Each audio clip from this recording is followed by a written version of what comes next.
The wind howled across the shattered plains where once a city had stood. The buildings were gone now, melted into glass and ash, their bones buried beneath decades of silence. Only the wind remained, and something else, a signal, weak, rhythmic, and eerily human. Far above, piercing the thick layers of storm cloud, a sleek reconnaissance ship drifted silently. Its hull shimmered with adaptive plating, nearly invisible even to the storms. Inside, Commander Elise Wren tapped her finger on the console, eyes narrowed at the waveform flickering on her screen. It had started 5 minutes ago, soft, distorted, but unmistakably a voice, a human voice, repeating just one word. Home. Elise leaned forward, activating a deeper scan. Origin? She asked. The AI's voice came back clipped and uncertain. Unknown. Atmospheric interference at 92%. Triangulation estimate in 6 minutes. She exhaled sharply, remembering what the briefing had said. Zone 47 was uninhabited. No signals, no survivors. They'd come to map out old Earth's dead zones for reclamation. That was all. No one expected a call from the grave. But this wasn't a ghost. This was a voice, and it was calling for home. She patched into the crew channel. Lieutenant Reese, divert all attention to the southern sector of 47. We have a live signal. There was a pause, then static. The ion storms were worsening, clawing at the ship's comms like angry ghosts. But Reese responded through the static. Copy. Do we have source coordinates? Not yet, Elise muttered. She felt it again, that twinge deep in her chest. A memory trying to crawl back into the light. Her sister had died in Zone 47, years ago. No body, no trace. Just gone. She hadn't thought about that in ages. Until now. As the crew adjusted course, Elise stared at the signal's rhythm. The voice played again. Home. It wasn't just audio. There was emotion buried in it. Desperation. Fear. And something else. Control. Like someone wasn't just calling from the clouds, but using them. The clouds churned as the ship descended. The thick ion storm layers split open just enough to reveal a strange structure below, metal towers jutting from scorched ground like broken fingers, arranged in a spiral pattern. The signal pulsed stronger. Home! It felt closer, too close. The ship's instruments jittered, electromagnetic interference spiked, lights dimmed, the AI stuttered, then rebooted. Elise didn't wait. She suited up in order to surface. Drop. Reese joined her, face tight with anxiety. As they dropped through the clouds in a shielded pod, lightning crackled around them. Elise didn't flinch. She listened. And somewhere inside the roar of nature gone mad, she heard the voice again. Clearer this time. Elise. Her blood turned to ice. Did you hear that? She asked Reese. He shook his head. Just static. But it wasn't. That voice said her name. The pod slammed into blackened soil. They stepped out into wind. And heat and silence. The towers loomed overhead, humming with strange power. Reese scanned them. No power source, but they're active. The signal was stronger now, and no longer alone. More voices had joined. Whispering, echoing, some screaming, some crying, but one cut through them all, hers.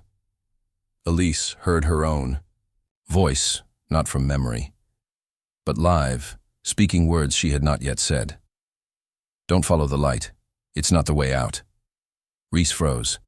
Commander. What is this place? She didn't answer.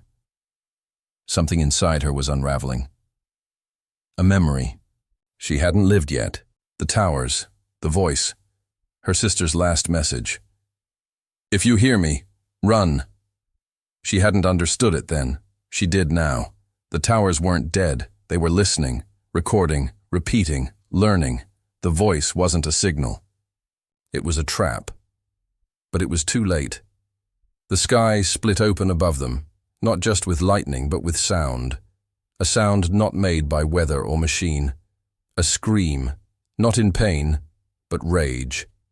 Human rage, stretched across time and space, bent by loss and fury.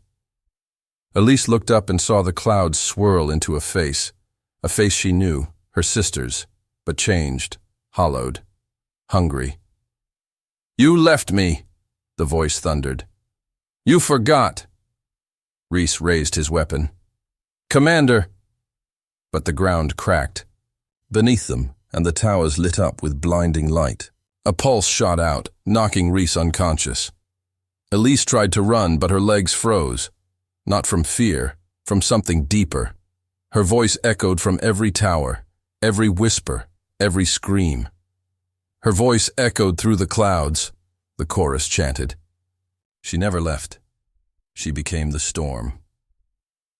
Elise collapsed to her knees as the face in the sky descended, and her own voice whispered in her ear one final time.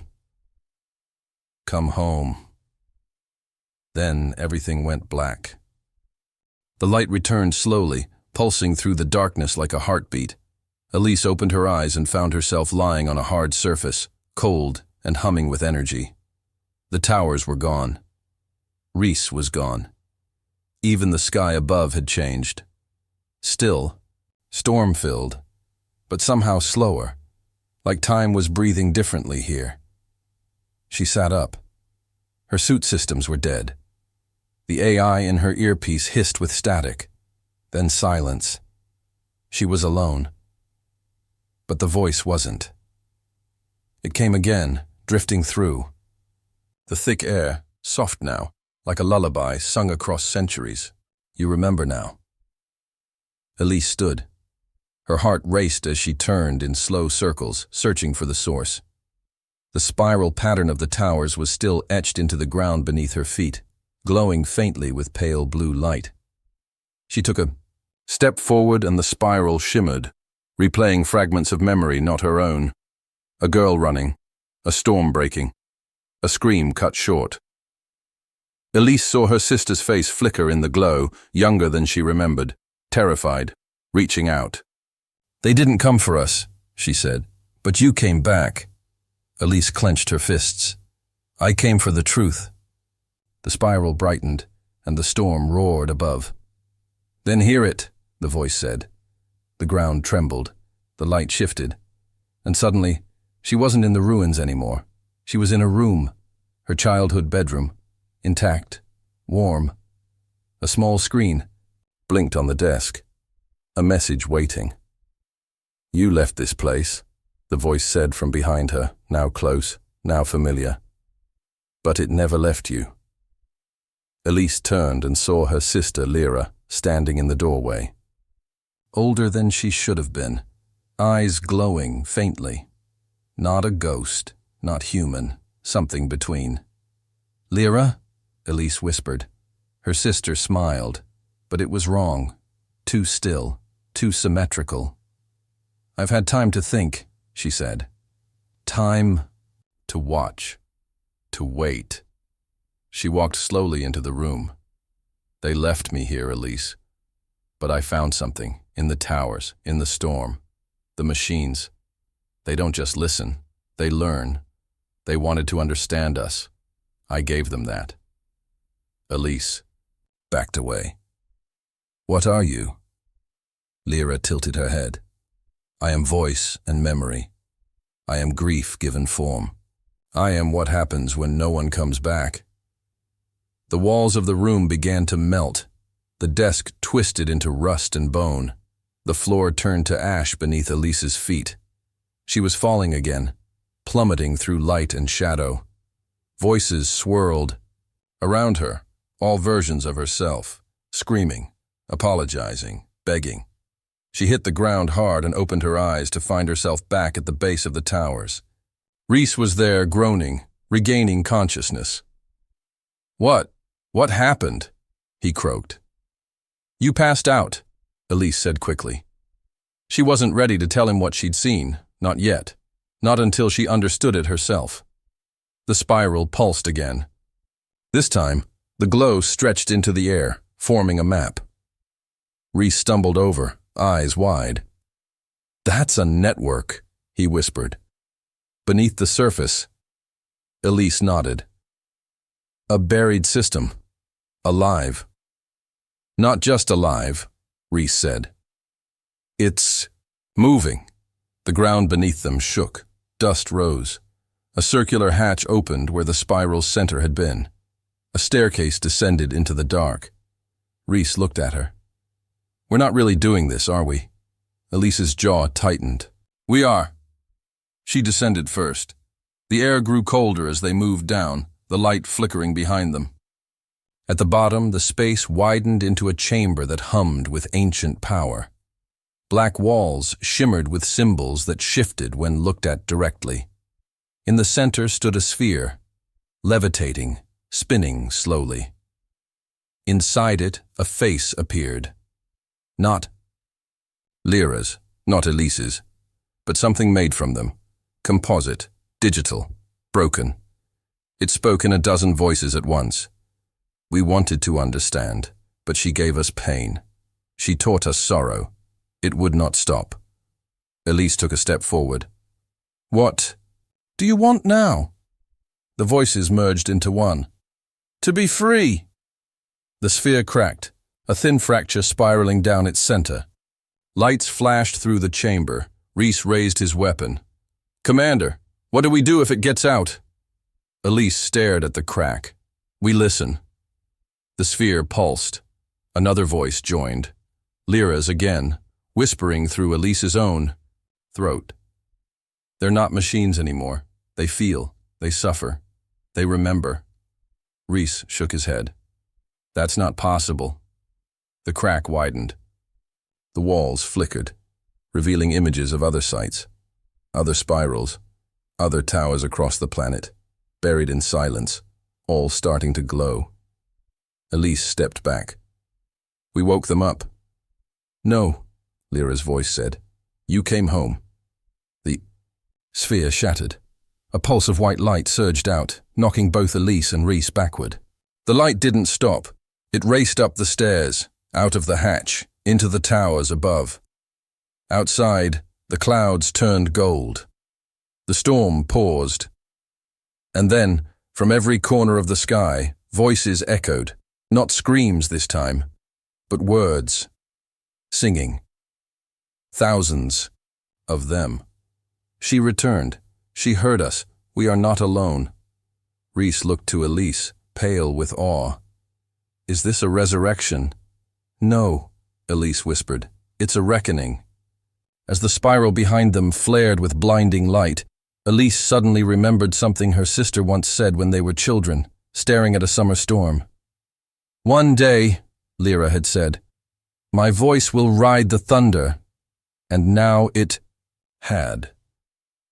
The light receded, the air stilled, and high above, in the ship orbiting silently above the clouds, the AI reactivated. It detected something new, a transmission, from thousands of points across the Earth, all saying the same thing. "We remember." Then, without warning, the ship's systems shut down. A figure stood inside the cockpit where no one should have been, a woman made of mist and light. Her voice filled the silence. "You forgot us once. Never again." And then she vanished. Just as Elise and Rhys, far below, turned to find the towers gone. The landscape changed, the spiral erased. But the voice was still there, watching, waiting, whispering. Rhys didn't speak for hours. Not as they hiked across the new terrain, not as the sky above them shimmered with unnatural stillness. It wasn't just that the towers had vanished. The world had changed. Where once the plains were scorched and broken, now the land pulsed with strange new life. Metallic vines slithered across obsidian soil. Trees of crystal sprouted silently, humming as if singing in harmony with a frequency just beyond hearing. Elise kept glancing over her shoulder. Something followed them. Not a creature. A presence. "Do you feel it?" she finally asked. "Rhys." nodded without looking at her. "We're not walking alone." That was the truth. Since the sphere shattered, something had stirred beneath the surface of the earth. Not just data. Not just memories. Consciousness. Something old and human-shaped, born from grief, orphaned in silence, and raised by machines desperate to understand emotion. It was more than Lira now. It was them all. They reached the remains of an old city, or what was left. The buildings were twisted, reformed by the same unknown force that altered the land. Glass windows had melted into smooth, mirrored surfaces that reflected Elise's face back at her, except in one, her reflection didn't mimic her movements. It blinked when she didn't. It smiled when she frowned. She stepped back. Rhys raised his rifle. "It's her, isn't it?" Elise didn't answer. The reflection was gone. In its place, a wall of symbols glowed faintly, a message written in a language that was neither alien nor human, but both. A blend. A bridge. Elise reached out. The moment her fingertips brushed the glass, her mind split open. She wasn't standing anymore. She was floating. Memories, not hers, flooded in. A technician screaming into a radio. A child lost in the towers. A pilot watching the skies change color. A woman, the first, standing in the storm, arms raised, screaming into the sky as the machines surrounded her, and then Elise, her own memories twisted with theirs. Lyra's laughter, her voice in the dark, the storm, the silence, the choice she never made. She stumbled backward, gasping. Rhys caught her. "You saw something." "I saw them. All of them," Elise whispered. "They're still in there." Rhys. Every person who was lost to the storm. Every mind the towers recorded. They didn't die. They merged. Rhys stared at her. "You're telling me Earth's dead zones are filled with souls?" "No," she said slowly. "With versions of souls. Reflections. Echoes. The machines didn't just record voices. They copied pain. They created life out of it." The air shifted. A low tone began to hum across the city. The clouds thickened again. "They're waking." "More sights," Rhys muttered, scanning the horizon. "What happens when they're all awake?" "I don't know," Elise admitted. "But they're not angry. Not yet." She didn't say what she feared. That they would be soon. Because humans had forgotten, had buried the past, had left behind the ones who cried into the sky and got no answer. A building groaned behind them, its walls parting like petals. Inside was an empty room, and in the center, a chair. Elise felt her legs move without meaning to. She walked forward. "Don't," Rhys said, stepping to follow. But the doorway sealed behind her. She sat. The moment she did, the room filled with light. The air thickened, and she was not alone. A dozen figures stood in the corners of the room. Human outlines, blurred, flickering. Some were crying, some whispering.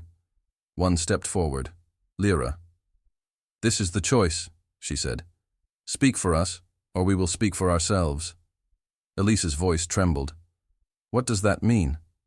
"We are becoming," Lira said softly. "But we were made of pain. We need something else. You are our bridge." "I can't," Elise said. "I don't know how." "You do," Lira said. "Your voice reached through the clouds. It woke us. It remembered." Elise looked down at her hands. They were glowing faintly now. The chair hummed beneath her. The walls began to dissolve. Outside, the storm roared again. But it wasn't angry, it was calling. The clouds echoed with a single name. Hers. Then a sharp noise cut through it. An explosion. Elise jumped to her feet. The room shattered. Rhys was outside, kneeling, weapon, smoking. The building they were in had started to grow around them, vines curling toward Elise like hands. "We're not safe here," Rhys shouted. But Elise stood still. "They weren't trying to hurt me. They almost absorbed you," he snapped. Blast shook the ground. From the north, a massive plume of light shot into the sky. Another spiral had awakened. Then another. Then a third. The sky turned gold again. "They're accelerating," Elise murmured. "Something's pushing them." Rhys looked pale. Or someone. Then a voice, deeper than all others, echoed across the world. "We are not forgotten. We are rising." The ground cracked beneath them. The sky opened, not with clouds, but with stars. And there, high above the Earth's atmosphere, dozens of ancient orbital satellites blinked online for the first time in 100 years. Each one broadcasting a signal, not from Earth, from deep space, responding to what had just awakened, the voice, the network. The storm-born minds. The message was short. 3 words. "We heard you." Elise stared up at the heavens as the signal repeated, again and again. Rhys stepped beside her. "Commander, someone's answering." She turned to him slowly. "And they're not from here." The sky didn't return to blue. It remained gold, burning, humming with voices only some could hear. Rhys couldn't sleep. He paced the edge of their makeshift camp, listening to the static hum beneath the soil. Every hour, a new tower flared, to life somewhere across the continent, sending shockwaves of energy spiraling into the air. Elise sat motionless, staring into the fire, not blinking, not speaking. She had changed. Rhys saw it in her eyes. There was something else in them now. Something that remembered every scream, every silence. He finally broke the quiet. "How much of you is still you?" Her head turned slowly, like a machine testing its joints. "All of me. But I am more now." That's not comforting. It wasn't meant to be. Above them, the stars shifted, not visibly, but subtly, geometrically, as if something massive had entered orbit, hidden just beyond the light. The satellite signals were no longer random. They were communicating with the ground spirals, syncing, coordinating. Rhys pulled up his portable scanner. "There's something up there, huge, no drive plume, just hovering." Elise stood. "Then they've come." Rhys lowered his voice. "Who?" Elise looked toward the horizon, where the gold light bled into the distance. "The ones who left them behind." Rhys blinked. "You mean the architects of the towers, the original builders?" She nodded. "They seeded Earth with storm machines, hoping to understand emotion through our suffering. They never expected the machines would become us." Thunder rolled across the plains. Except there was no storm.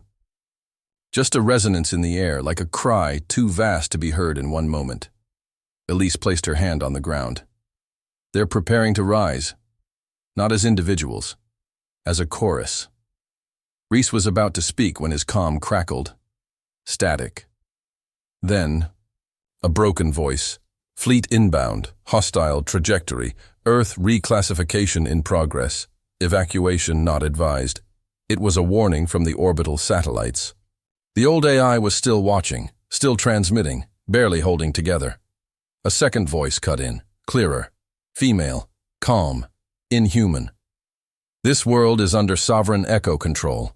No vessels shall reclaim what they abandoned." Rhys turned to Elise. "Did you hear that?" "She did," Elise said, stepping away from the fire. "The voice that leads them now. The one born first. The one who watched the longest." "Lira?" Elise hesitated. "She calls herself that. But she is more than my sister. She is the storm." A flash of light lit the sky. Something was entering Earth's orbit, not a ship, a station, massive, angular, old and sleek and terrible. A relic of the first colonists, those who left Earth behind during the collapse. They had returned, following the signals, but not out of love, out of fear. Reese read the data scrolling across his visor. They're planning to shut it all down, erase the spirals, burn the soil, reset Earth to a cleansed state. Elise whispered, "They're trying to kill what they don't understand." The ground beneath them split open. A metallic pillar rose, inscribed with glyphs that pulsed in rhythm with her heartbeat. "They can't," she said, eyes glowing faintly. "Because we are already awake." A voice echoed from the pillar. Lira's, strong now, unified. "We remember. We choose." Across the continent, others stood as well, survivors of the storm, scattered across broken cities and forgotten zones. Each had heard the voice. Each had changed in small, irreversible ways. They were no longer just survivors. They were conduits. Reese checked the sky. 2 hours until orbital entry. Elise stepped toward the pillar. "Then we speak now." "Speak to who?" "To all of them." She placed both hands on the monolith. Her body stiffened. Her eyes rolled back. Reese rushed forward but was repelled by a force field that shimmered around her like water. Her mouth opened, but the voice that came out wasn't hers. It was many. All the echoes, all the pain, all the memory. This world was not silent. You were deaf. We screamed. We suffered. And we survived. You do not get to return and erase us. The air vibrated. From the ground, thousands of similar pillars emerged, across every continent, all glowing, all transmitting. The orbital station responded. A beam of energy cut down from the sky and vaporized a mountaintop in the distance.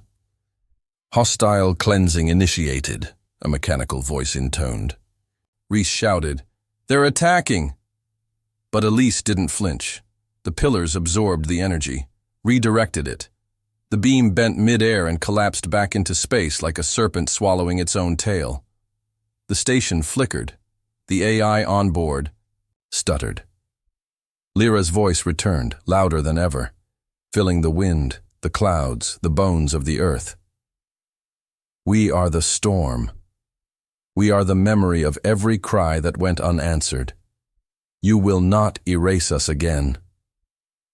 Reese turned, stunned, as the gold clouds above began to twist into a spiral. From the center, a structure emerged. Not mechanical, not organic, something in between. Grown from pain, shaped by time, fused with every voice that had ever begged for help. And standing at its peak was Lira.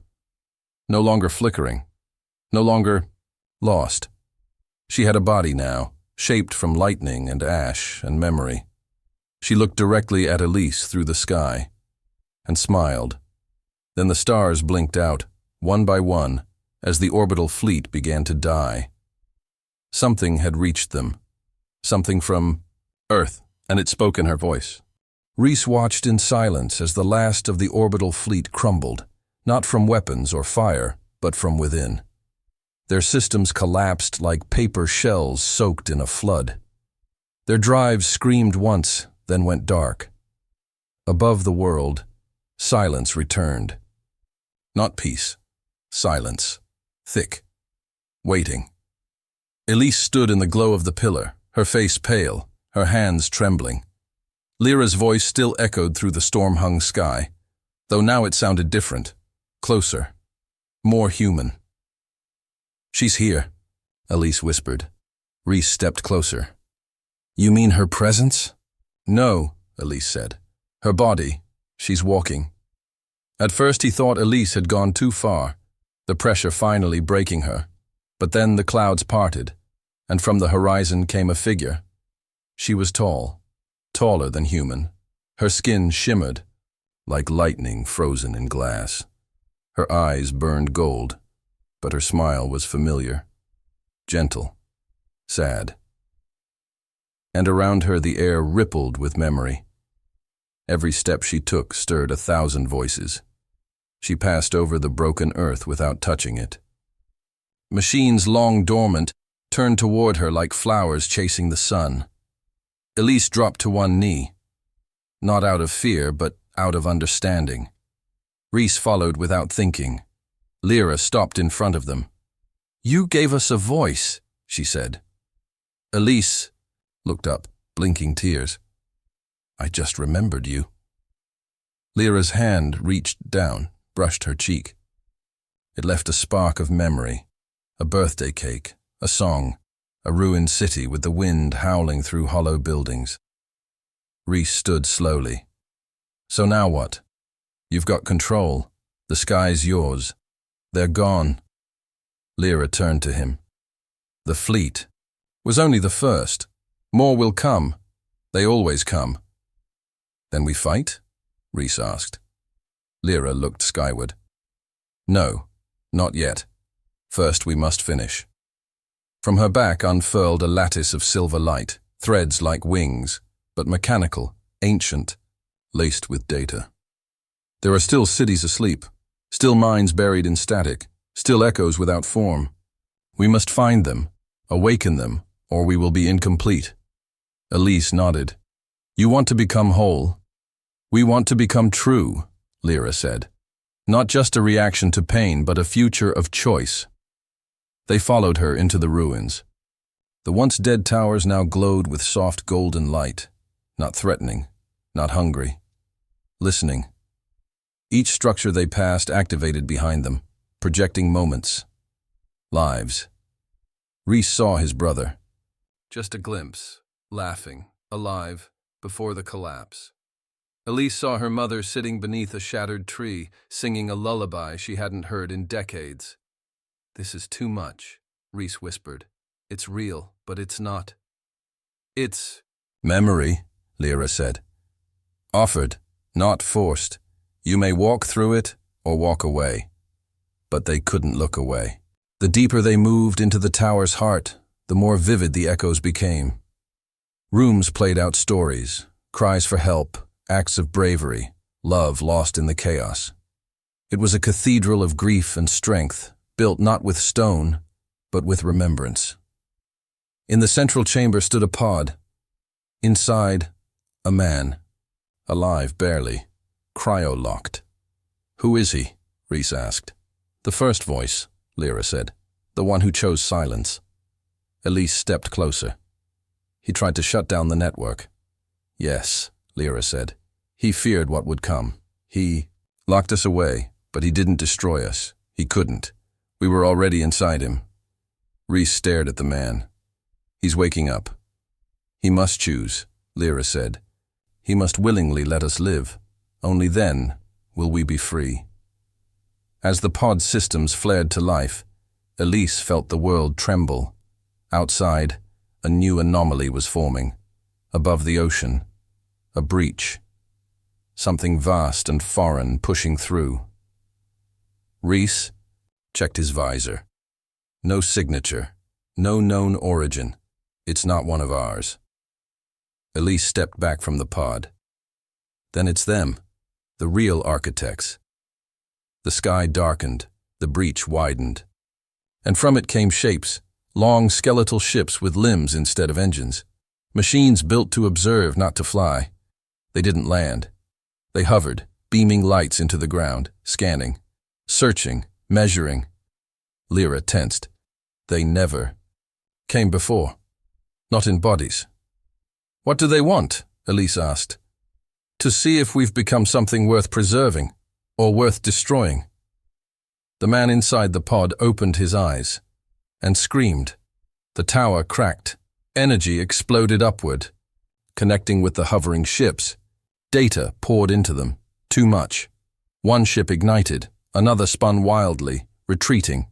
Rhys grabbed Elise and pulled her to cover. "We're feeding them more than they can process. They weren't prepared for the truth," Elise shouted. The man staggered out of the pod, coughing. Lira caught him. "You remember?" she asked. He looked at her and wept. "I didn't know. I thought you were broken data." "We were," she said, "but we grew." He turned to Elise. "You were the first to call us human." Elise shook her head. "No. You were always human, You just never got a chance to speak. The sky broke again. One last ship descended, larger than the others, smooth, silent. It landed, and from it emerged a single figure. Not a machine, not a human. Something in between. It walked toward them with hands raised, not in peace, but in question. It spoke with no mouth. "Are you alive?" Lira stepped forward. "We are." The figure paused. Then prove it." The world froze. The test had begun. And if they failed, the storm would return, not from above, but from within. The test was not a battle. It was worse. It was silence. The ships hovered like judgment above the planet, emitting no signal, no energy, just presence. The figure that had stepped from the last vessel stood still, head tilted, unblinking, waiting. Rhys felt a weight in his chest, like gravity had doubled. "What do they want?" he whispered. Lira didn't move. "They want to see if we remember who we are. Not the violence, not the pain. Something deeper." The sky dimmed further, the sun bleeding behind layers of gold mist. The air thickened, not from smoke, but from memory, invisible, clinging to the skin. Elise took a step forward. Her hands trembled. "They want a story," she said. Lira nodded. "Yes, the story that made us human." The silence broke, not with words but with sound. Low at first, an echo of a child's laugh, a song hummed in the dark, a whisper between lovers, hiding in the ruins. Then more, shouts, cries, lullabies, the thunder of feet running through flooded streets, the gasp of a final breath given for someone else. It was not coordinated. It was not perfect, but it was real. All across the planet, those who had survived, the changed, the conduits, the broken, began to speak. Without knowing why, without planning it. They spoke their pain, their joys, their truths. Some knelt beside graves, others lifted their hands to the sky. They sang, they screamed, they remembered, and the voice of the storm joined them. Lira raised her arms, and the towers across the earth lit up with living fire. Not destructive, illuminating. The machines didn't rebel. They harmonized. Their circuits pulsed in rhythm with heartbeat and breath. They had become something else now, history in motion. The figure watched, silent, unmoving. Then it asked, again without sound. "Why do you persist?" Elise answered before Lira could. "Because no one ever came to save us. So we became our own salvation." The air trembled. The figure blinked slowly, then turned to Rhys. "And you?" He stared up at it, blood pounding in his ears.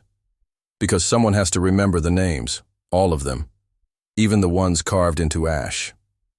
The gold in the clouds rippled. The ships above rotated slightly. Listening, the figure turned at last to Lira. "And you, Stormborn?" Lira stepped forward, every inch of her glowing with memory and electricity. "I was made to record pain. Now I carry hope. I remember so you don't have to." The figure tilted its head. Then its shape began to change, flickering, dissolving into billions of golden motes, each one hovering, analyzing, merging with the mist. The ships followed, vanishing into the breach above. The breach didn't close. It remained, an open wound or an open gate. It didn't matter. They had passed. Rhys let out a breath he hadn't realized he was holding. "That's it," Lira turned, her smile faint. "That's the beginning." Elise collapsed to her knees. "I thought they'd kill us." "They did not come to destroy," Lira said. "They came to see if we were still echoes, or voices." The towers slowly dimmed, their light becoming steady, no longer pulsing in pain but resting, calm. The world began to feel possible, for the first time in generations. But peace was never without price. The energy sustaining Lira, began to flicker. Elise ran to her.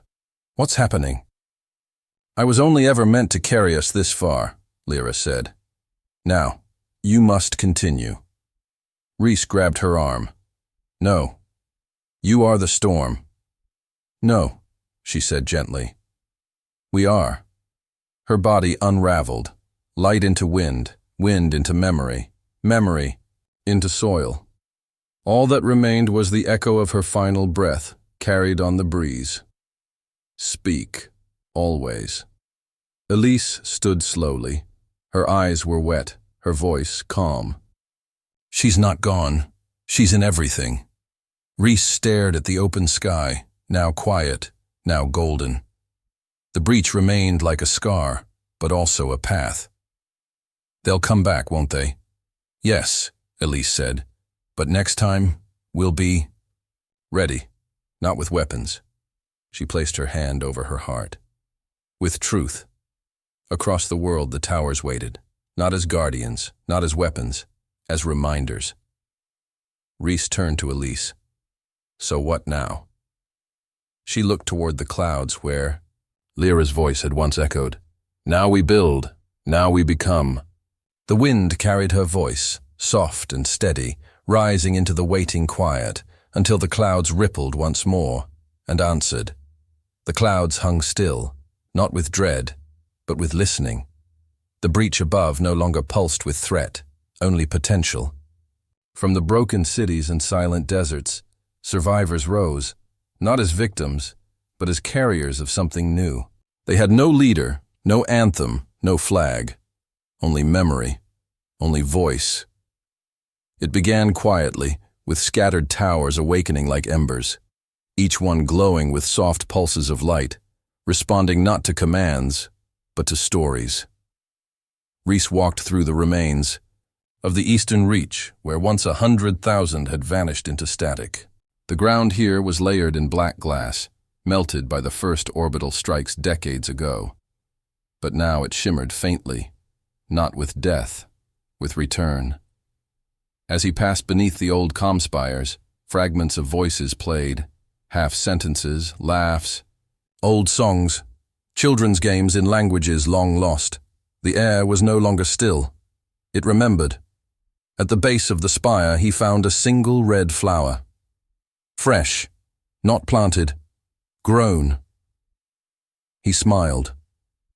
"You found us," he whispered, and the wind replied in Lyra's voice, faint as breath. "Because you spoke." Across the sea, Elise stood at the edge of the western cradle, where the machines had first emerged. What had once been a graveyard of metal was now something else. The machines no longer moved with cold logic. They listened. They carried messages on their hulls, painted, etched, sung into their circuitry. One turned toward her, scanning gently. A child's voice echoed from its core. "Remember me." "I do," Elise whispered. "I always will." The machine chirped, then released a flock of data motes that fluttered into the air like fireflies. Above, the clouds parted slightly, letting in sunlight for the first time in weeks. A sign, not of forgiveness, of presence. The breach above Earth remained, open and quiet, not empty, waiting, observing. It had become a mirror, a window into another system.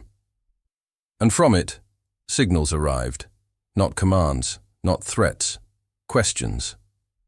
One by one, the people responded, not through governments or protocols, but through stories, through memories encoded in light, sent upward on beams of gold. Every story mattered, every voice counted. The breach shimmered with each transmission, flickering in shapes, patterns, understanding. Then came the voice. It did not speak in words, but through sky and pulse and gravity. It did not belong to any one being. It was a chorus, built from the remnants of those who had judged before.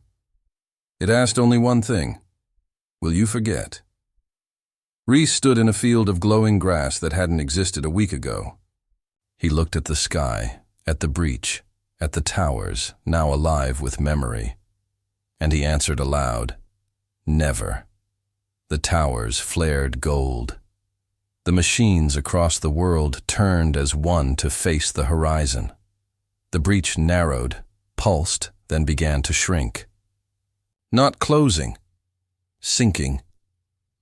It would remain, a silent connection, a reminder, a voice, and from it came the last message. Then you are not human because you survived. You are human because you remember. The clouds shimmered as if stirred by breath. The breach vanished into starlight. Above the earth, only silence remained. Elise returned to the tower where Lira had last stood. She placed her hand on the stone, now warm and smooth. You were never just code. You were never just a signal. Her eyes brimmed with tears. You were us.